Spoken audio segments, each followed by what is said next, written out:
GNR news కి స్వాగతం. Bulletin లో ముందుగా హెడ్లైన్స్. తెలంగాణ భవన్లో MLC Dasoju Shravan Kumar press meet.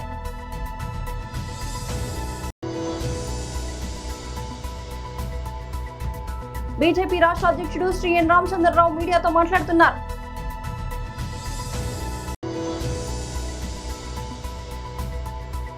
మాజీ మంత్రి సాకే శైలజానాథ్ ప్రెస్ మీట్.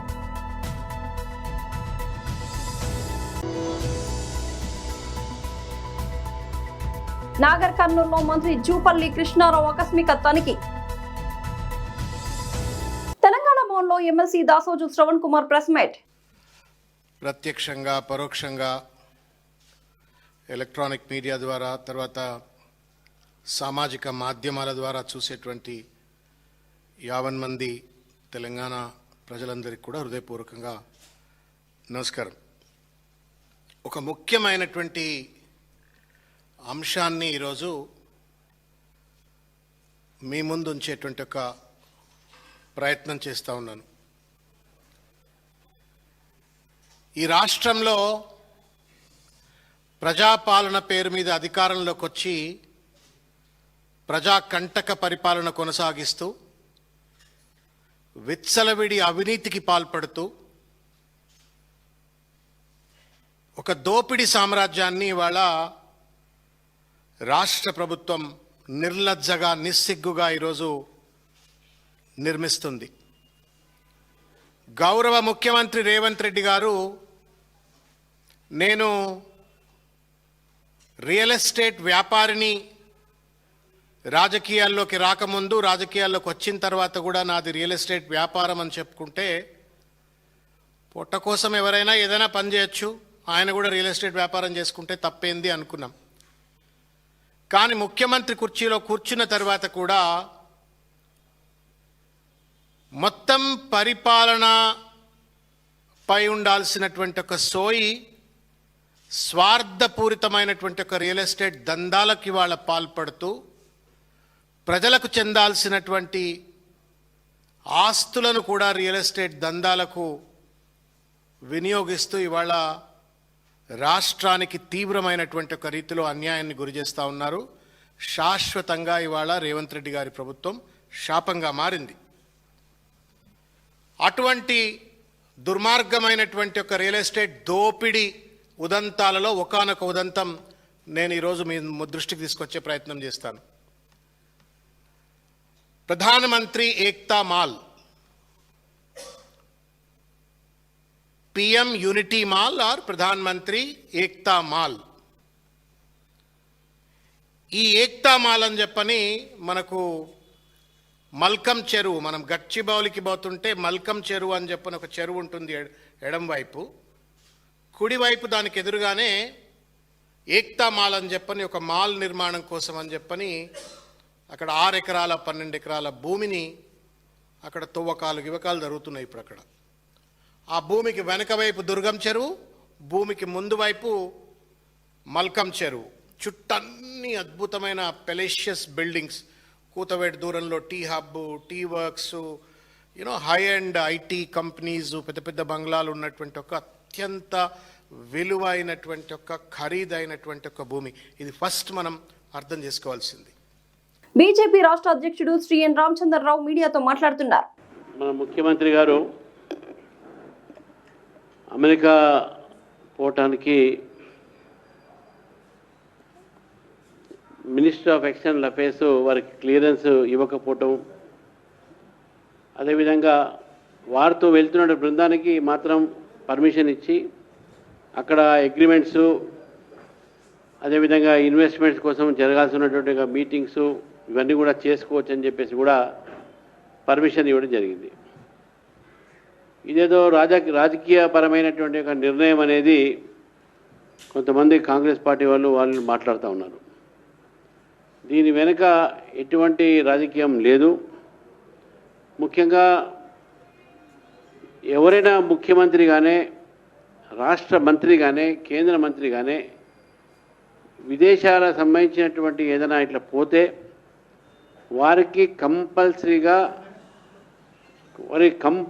వాళ్ళకు ఈ మ్యాండేటరీ క్లియరెన్స్ అనేది ఉంటుంది, కన్సిడరేషన్స్. అందులో వారు పోయేటటువంటి అధికారికంగా ఎంత అవసరము అనేది ఒకటి. రెండోది, ఎవరైతే సంస్థలు ముఖ్యమంత్రిని పిలుస్తున్నారో, మంత్రులను పిలుస్తున్నారో అది కూడా చూడాల్సిన అవసరం ఉన్నది. మూడోది, దాంట్లో పార్టిసిపేట్ చేసేటటువంటి వ్యక్తులు ఎవరు, వాళ్ళ స్థాయి ఏంది అనేది. నాలుగోది, ఈ యొక్క ఎట్లా కన్ఫర్మ్ చేశారు, ఈ యొక్క మీటింగ్స్ని ఫార్మల్గా చేశారా, ఎంక్వైరీ చేశారని ఉంటుంది. తర్వాత ప్రోటోకాల్ అండ్ డిప్లొమాటిక్గా ఏదైనా ఎఫెక్ట్ ఇస్తుందా అని కూడా ఆలోచిస్తారు. సెక్యూరిటీ అరేంజ్మెంట్స్ ఉన్నాయా లేదా, ఇవన్నీ కూడా ఉంటాయి. తర్వాత ఆ దేశంతో భారతదేశ ఒక సంబంధాలు, సత్సంబంధాలు ఉన్నాయా, లేకుంటే విపరీత సంబంధాలు ఉన్నాయని చెప్పి చూస్తారు. తర్వాత ఫారెన్ హాస్పిటాలిటీ, అంటే అక్కడ ఏ విధంగా వారిని రిసీవ్ చేసుకుంటారు, ఎఫ్సిఆర్ఏ రిలేటెడ్ ఏదైనా కేసెస్ ఉన్నాయా అని చెప్పేసి కూడా ఇష్యూస్ని అడుగుతారు. ఇది బేసిక్గా ఈ కన్సిడరేషన్స్లో ఎవరైనా ముఖ్యమంత్రి గారు పోతే, ఈ కానీ మినిస్టర్స్ పోతే ఈ కన్సిడరేషన్ మీద మినిస్టర్ ఆఫ్ ఎక్స్టర్నల్ అఫేర్స్ వారికి పోవాలా వద్దా అని గైడ్లైన్స్ ఇస్తుంది, ఇస్తారు. మరి ఇటువంటిది ఇప్పుడే జరిగింది అని మీరు భావించవచ్చు. కాదు. తరుణ్ గొగోయ్ గారు కాంగ్రెస్ సీఎంగా ఉన్నప్పుడు 2012లో యునైటెడ్ స్టేట్స్కు, ఇజ్రాయిల్ అదేవిధంగా పోతున్న సమయంలో అప్పుడు యూపీఏ గవర్నమెంటే వారికి పర్మిషన్ ఇవ్వలే. తరుణ్ గొగోయ్ 2012లో. అదేవిధంగా అర్జున్ ముండా బీజేపీ సీఎం, అప్పుడు జార్ఖండ్, అప్పుడు యూపీఏ ప్రభుత్వం ఉండే, వారు థాయిలాండ్ పొలిటికల్ క్లియరెన్స్ డినై చేసింది కాంగ్రెస్ పార్టీ అప్పుడు. అంతెందుకు నరేంద్ర మోదీ గారు అమెరికా పోవాలన్నప్పుడు వస్తే ఇదే కాంగ్రెస్ ఎంపీలు, కాంగ్రెస్ ప్రభుత్వం వీసా ఇవ్వొద్దని చెప్పేసి ఈయనకు అని చెప్పేసి రాసింది కాంగ్రెస్ ప్రభుత్వం. కాబట్టి ఇందులో ఎటువంటి రాజకీయమైన కోణం లేదు. కాబట్టి ఇది ఎటువంటి దీని మీద రాజకీయ అంశం చేయకూడదని చెప్పేసి కూడా భారతీయ జనతా పార్టీ స్పష్టంగా చెప్తా ఉన్నది. మాజీ మంత్రి Sake Sailajanath press meet. Rayalaseema task force committee జిల్లా బాధ్యులతోనూ మరియు అట్లాగే రాష్ట్ర స్థాయిలో టాస్క్ ఫోర్స్ కమిటీ వ్యవహరిస్తున్న అనంత వెంకటరామరెడ్డి గారు, కాకాని గోవర్ధన్ రెడ్డి గారు, శ్రీకాంత్ గారితో కలిపి ఒక సమావేశం జరిగింది. ఈ సమావేశం స్పష్టంగా చంద్రబాబు నాయుడు యొక్క రాయలసీమ పట్ల ఉన్న ఒక వ్యతిరేక వైఖరిని గమనించింది, దాన్ని ఖండించింది. చంద్రబాబు నాయుడు ఎప్పుడున్నా సరే రాయలసీమ ప్రాంతానికి అన్యాయమే జరుగుతుంది, అన్యాయం జరపడం కోసమే చంద్రబాబు నాయుడు ఉన్నాడా అన్నట్లు పరిపాలన సాగుతుంది అనే విషయాన్ని సమావేశం అభిప్రాయపడింది. ఇప్పటికిప్పుడు దాదాపు 180 టీఎంసీల నీళ్లు శ్రీశైలం ప్రాజెక్టులో ఉన్నాయి. 875-80 దాకా నీళ్ళు వచ్చినాయి. దాదాపు ఆంధ్రప్రదేశ్ రాష్ట్రంలో వర్షాలు పడకపోయినా, ఆంధ్రప్రదేశ్ రాష్ట్రంలో వర్షాలు ఎందుకు పడవు అందరికీ తెలిసిన అంశమే.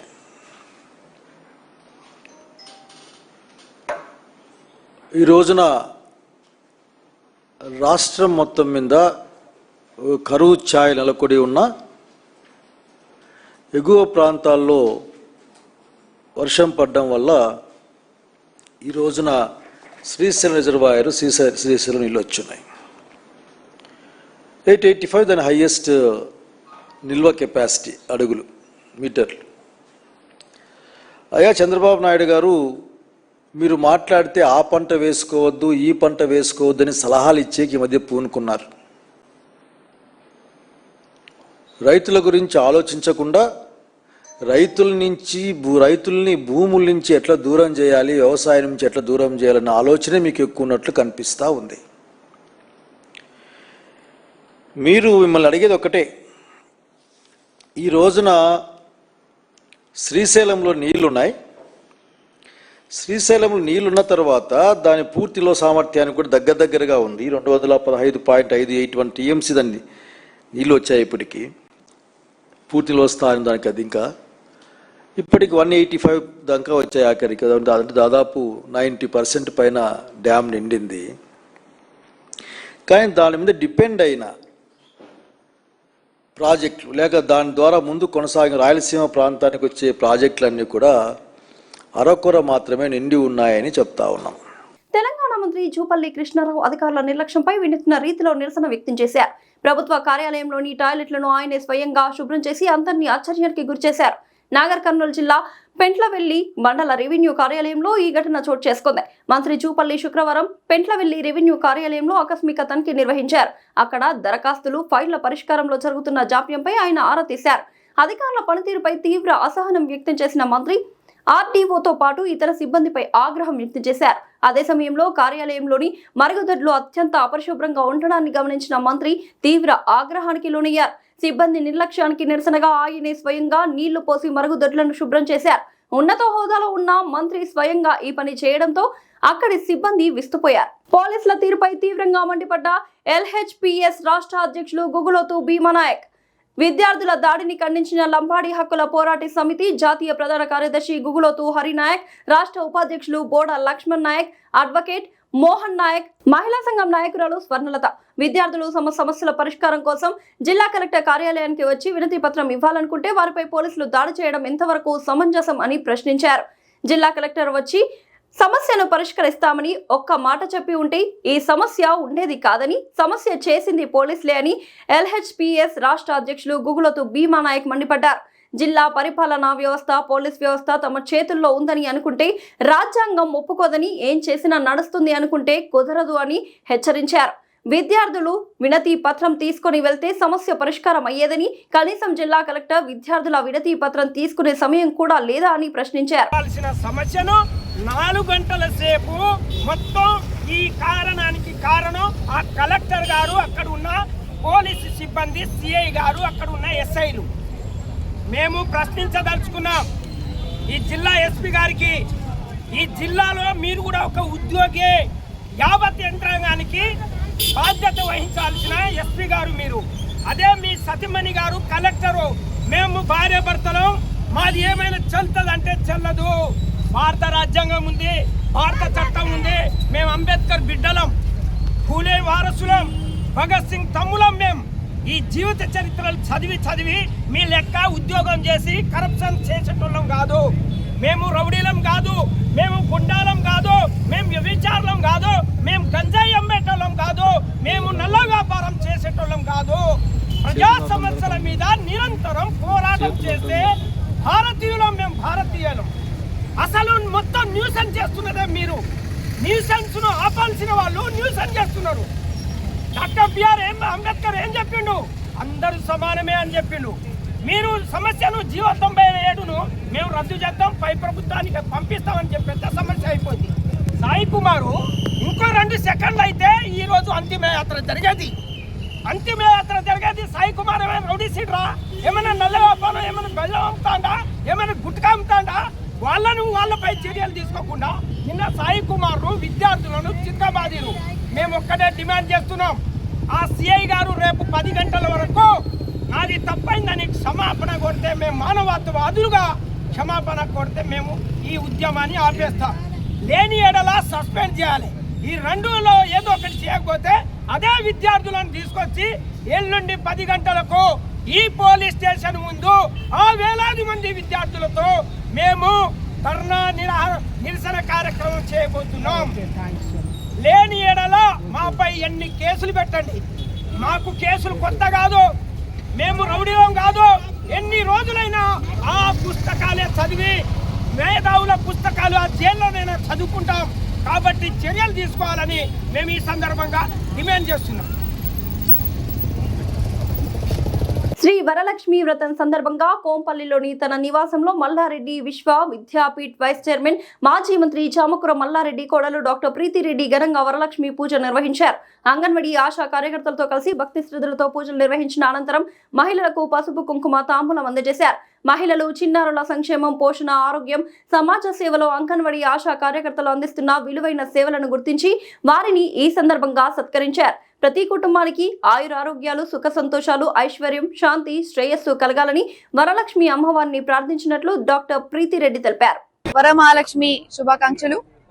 ఈరోజు ఒక చాలా మంచి రోజు, అత్యంతమైన అంటే భక్తిపూర్వకంగా ఉండే ఒక రోజు, శుక్రవారం, అది కూడా శ్రావణ శుక్రవారంలో వరమహాలక్ష్మి వ్రతం అంటే చాలా ముఖ్యంగా ఉంటది. మా మహిళల కోసం అది ఇంకా ఎక్కువ స్పెషల్ అన్నమాట కదా. అంటే ఈరోజు మా నిజమైన లక్ష్మిలు ఎవరెవరు అంటే లక్ష్మి అంటే ధనం ఇచ్చేది ఒకటే కాకుండా ఆరోగ్యంకి కూడా కాపాడేదాన్ని కూడా మనం లక్ష్మీ అమ్మవారినే చెప్తాం. సో ఇట్లాంటి ప్రతి ఒక్కరు కూడా ఎంత వాళ్ళ పిహెచ్సి సెంటర్స్ లో ఇంటికి వెళ్ళి వాళ్ళ ఆరోగ్యం గురించి వాళ్ళ ప్రతి ఒక్కరు కూడా మహిళలు గాని చిన్న చిన్న పిల్లల కోసం వాళ్ళు ఎంత కష్టపడుతున్నారో నాకు తెలుసు.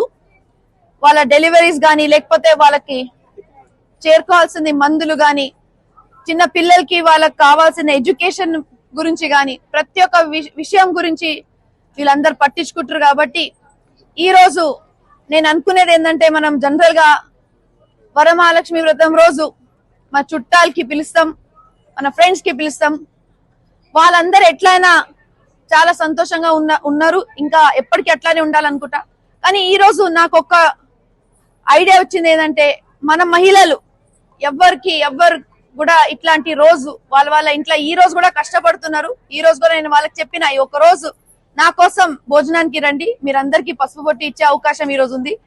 ఈ నిజమైన ఎవరు లక్ష్మీ అమ్మవారి లాగా అందరు ఇంటికి వెళ్ళి వాళ్ళు కష్టపడుతున్నారు, వాళ్ళందరికీ కూడా ఈ రోజు నాకు పసుపు బొట్టి ఇచ్చి నాకు చాలా సంతోషం అనిపించింది. ఎందుకంటే వీళ్ళకి ఇస్తే అది నిజమైన అంటే నిజంగా అది అమ్మవారికి చేరుకున్నట్టుగా నేను భావిస్తున్నాను. కాబట్టి థ్యాంక్ యూ మీ అందరు వచ్చినందుకు. అంత దూరం నుంచి ప్రతి ఒక్క పిహెచ్సి మెడ్చల్ కాన్స్టిట్యుయెన్సీ మొత్తం ప్రతి ఒక్క పిహెచ్సి సెంటర్ నుంచి వచ్చిన మా మహిళలు ప్రతి ఒక్కరికి కూడా పేరున ధన్యవాదాలు. మీరందరూ వచ్చినందుకు చాలా సంతోషం ఉంది.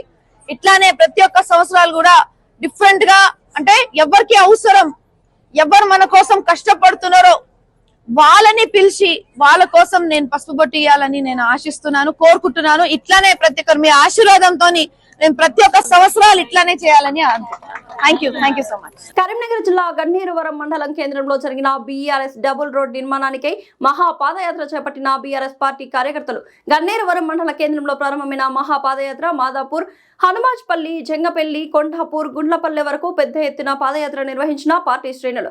ఈ కార్యక్రమానికి ముఖ్య అతిథిగా విచ్చేసిన మానకొండూరు మాజీ ఎమ్మెల్యే డాక్టర్ రసమయ్యి బాలకిషన్, పార్టీ జిల్లా అధ్యక్షులు జీవి రామకృష్ణారావు, మండల అధ్యక్షులు గంప వెంకన్న, రాజన్న సిరిసిల్ల జిల్లా పరిషత్ ఉపాధ్యక్షులు సిద్ధం వేణు, మాజీ జెడ్పీటీసీ మడుగుల రవీందర్ రెడ్డి, నాయకులు పుల్లెల లక్ష్మణ్, మాజీ పార్టీ అధ్యక్షులు బద్దం తిరుపతి రెడ్డి, మాజీ సర్పంచ్ తీగల మోహన్ రెడ్డి, మాజీ వైస్ ఎంపీపీ న్యాత సుధాకర్, యువ నాయకుడు గూడూరు సురేష్, తోటకోటి విక్రమ్ రెడ్డి, వివిధ గ్రామాల నుండి వచ్చిన సర్పంచ్లు, మాజీ సర్పంచ్లు, ఎంపీటీసీలు, కార్యకర్తలు పెద్ద ఎత్తున ఈ కార్యక్రమాన్ని విజయవంతం చేశారు.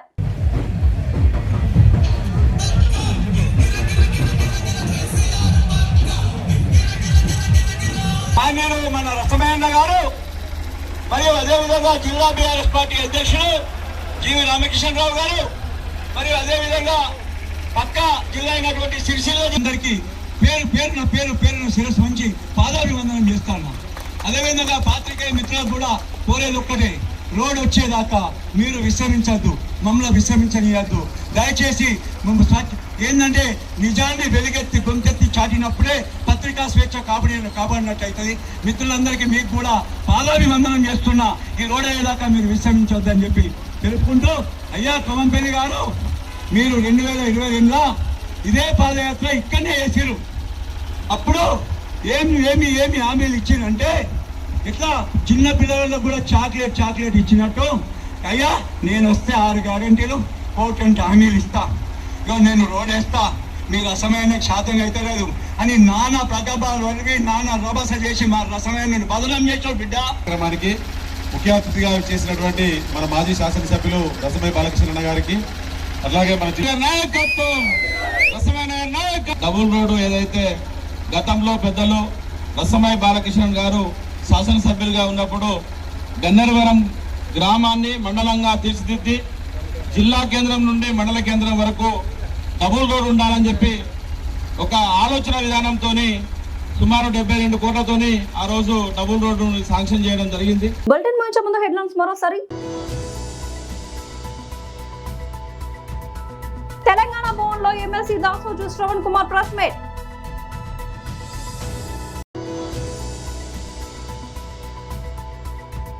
బీజేపీ రాష్ట్ర అధ్యక్షుడు శ్రీ ఎన్ రామచంద్రరావు మీడియాతో మాట్లాడుతున్నారు.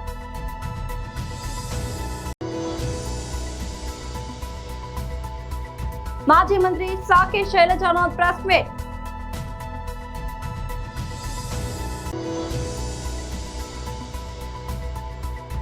నాగర్ కర్నూలులో మంత్రి జూపల్లి కృష్ణారావు ఆకస్మిక తనిఖీ.